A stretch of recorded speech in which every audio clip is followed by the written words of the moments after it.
Laura Loy and her family have been living in Japan for a number of years. Her husband is in the Army and has been stationed in Tokyo.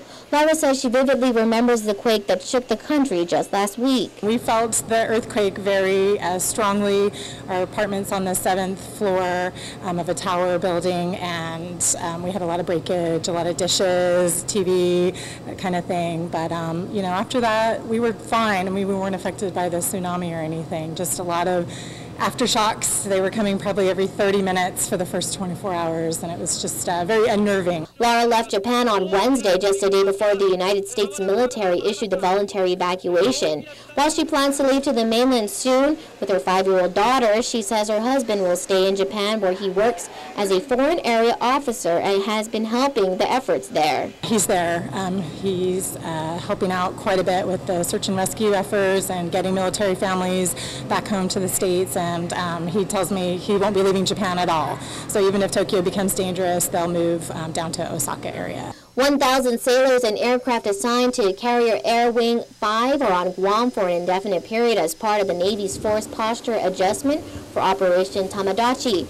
The Joint Region Marianas confirms the aircraft began arriving at Andersen Air Force Base since Thursday. Director for USO Guam, Lee Leilani Graham, says they stand ready to help service members and their families. Internet, Wi-Fi, Skype phones, voice over internet protocol.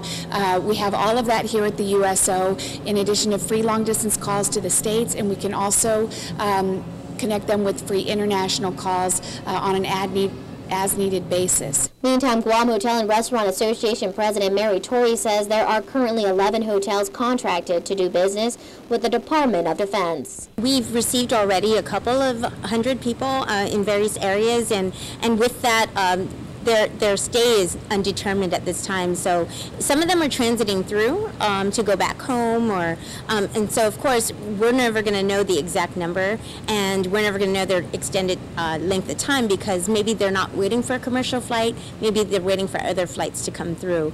So that's the thing, is everything's still kind of in limbo. Torrey says while there has been a decrease in the number of tourists coming from Japan, she says accommodating the military personnel and their dependents will definitely help our economy. I think, of course, providing rooms is always helpful when showing our partnership when in need. But at the same time, it's still a business, and we understand that there's a certain amount that's required for the military whenever they do stay. So, of course, it's going to help the economy during this time, and that's our best.